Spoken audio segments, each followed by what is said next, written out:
If you're thinking about selling your property, setting the right price is probably the single most important factor in the entire process. But beware, if you mess this up and overprice your home, it can lead to a whole bunch of problems that you probably don't want. My name is Ryan Gillard with Real Broker, your Calgary realtor, and in this video, I'll cover the dangers of overpricing your property, and I'll also go over from a realtor's perspective how to price your home correctly so that you can ensure a quick sale and maximize your return. So this is a video that you're not going to want to miss.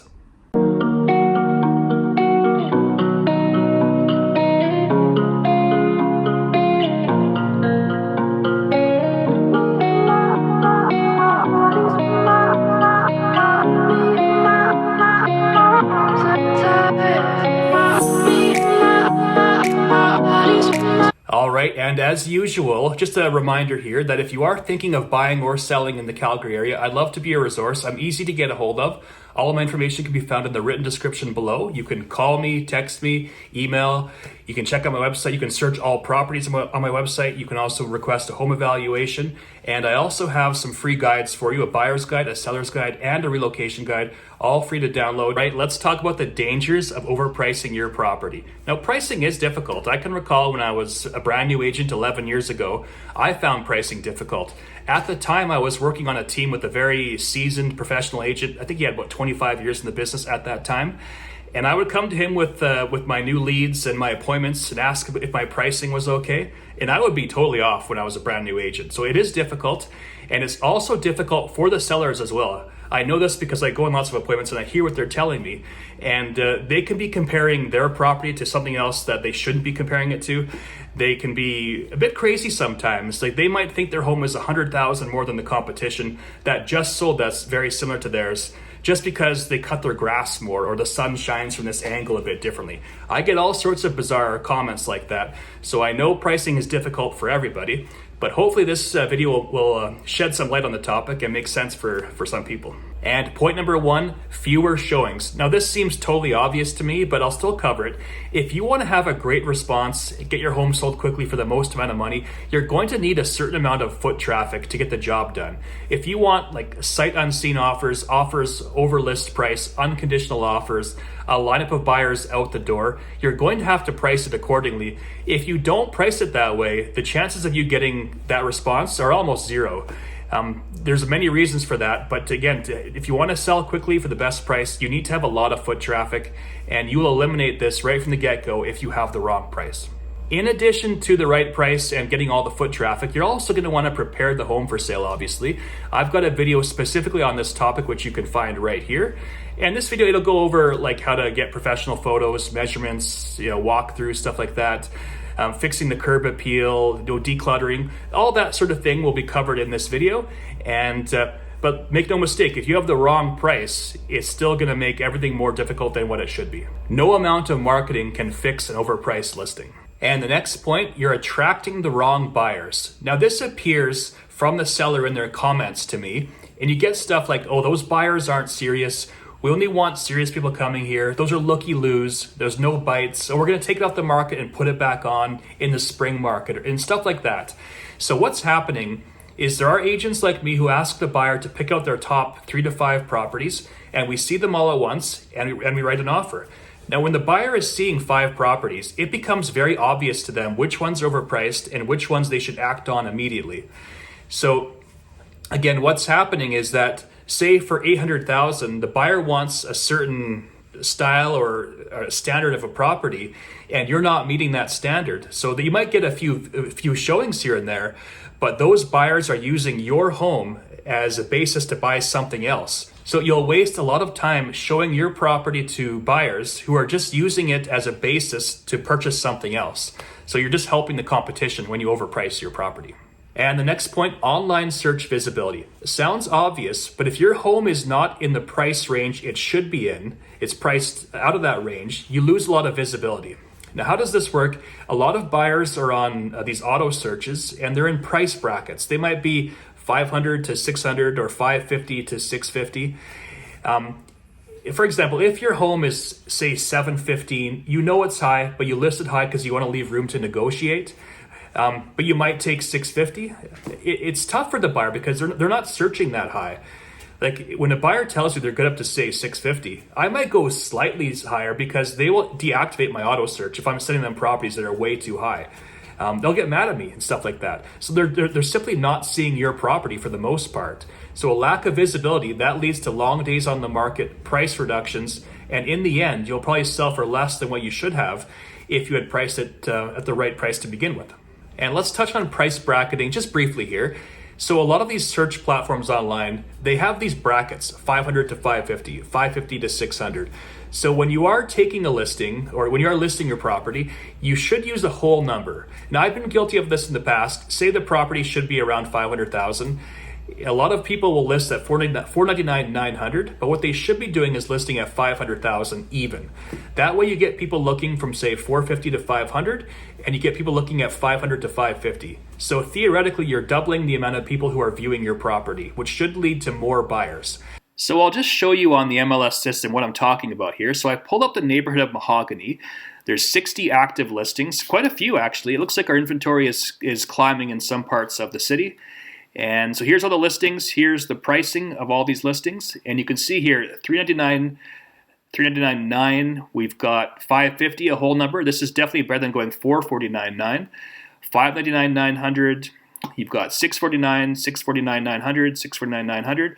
You get the idea. It is very common, but in these cases, like the 649, if they had gone 650, theoretically, they could get more views. They'd capture people who are 600 to 650, and they'd capture 650 to 700. So the bottom line, it's not a very good idea to overprice your property. It can cause you a lot of problems from a lack of visibility, lack of showings. You've got the perceived mindset that all buyers are wasting your time. You're helping the competition to sell their property. And again, long days on the market, that usually doesn't go too well for the seller.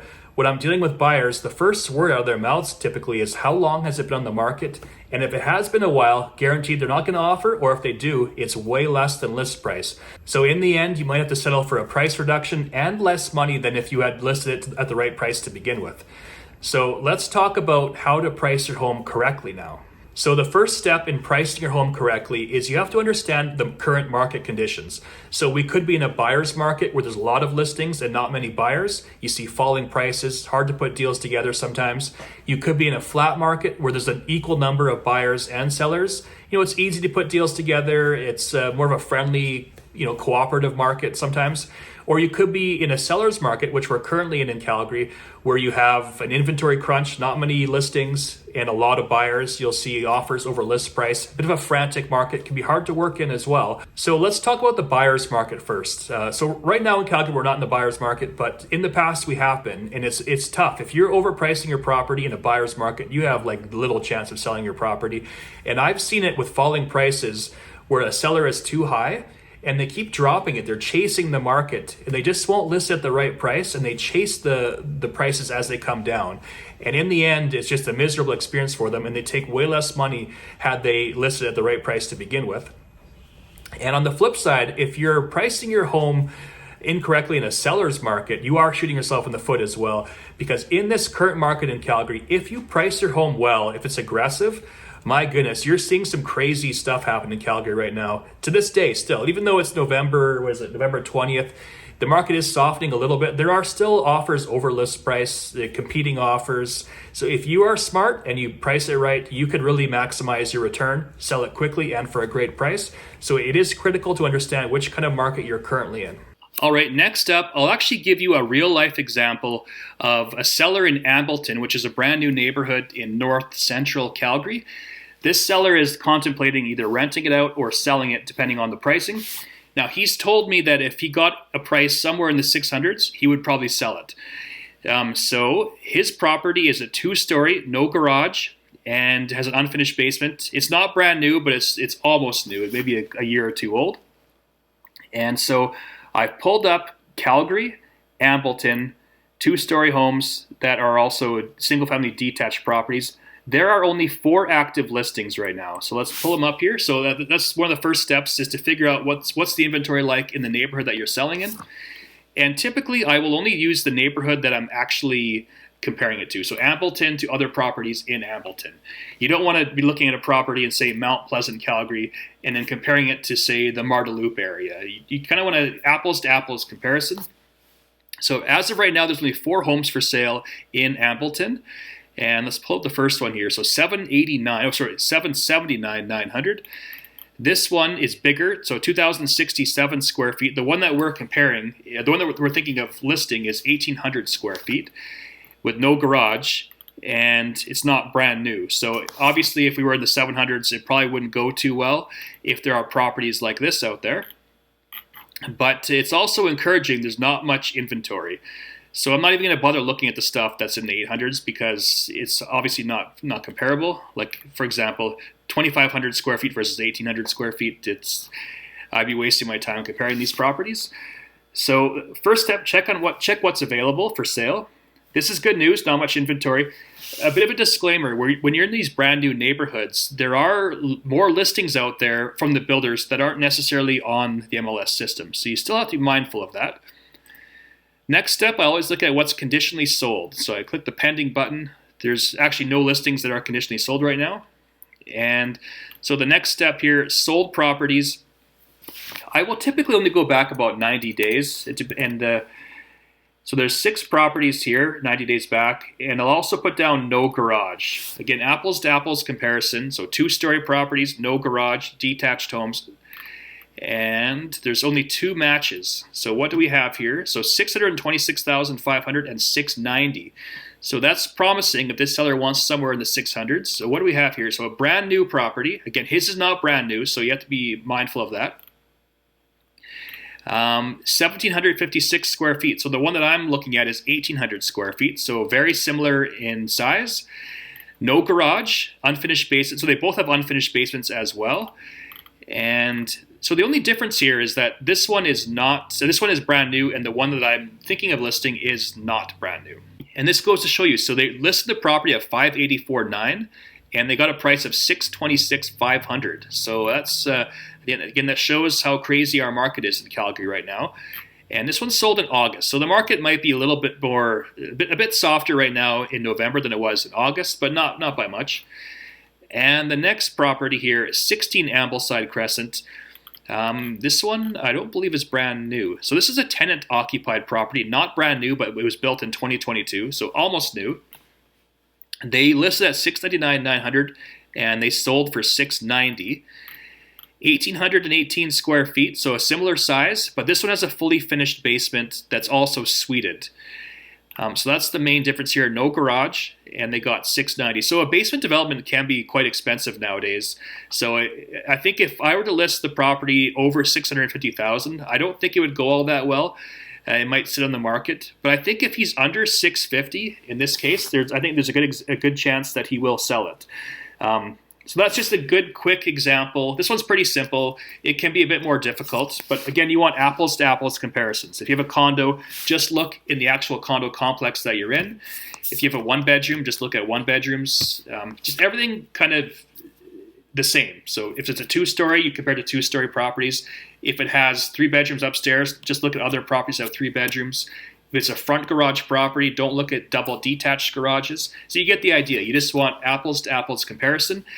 And just be logical about it. Also check, one thing to make sure of is the property that you're comparing to on a main road? So let's take a look at this one here.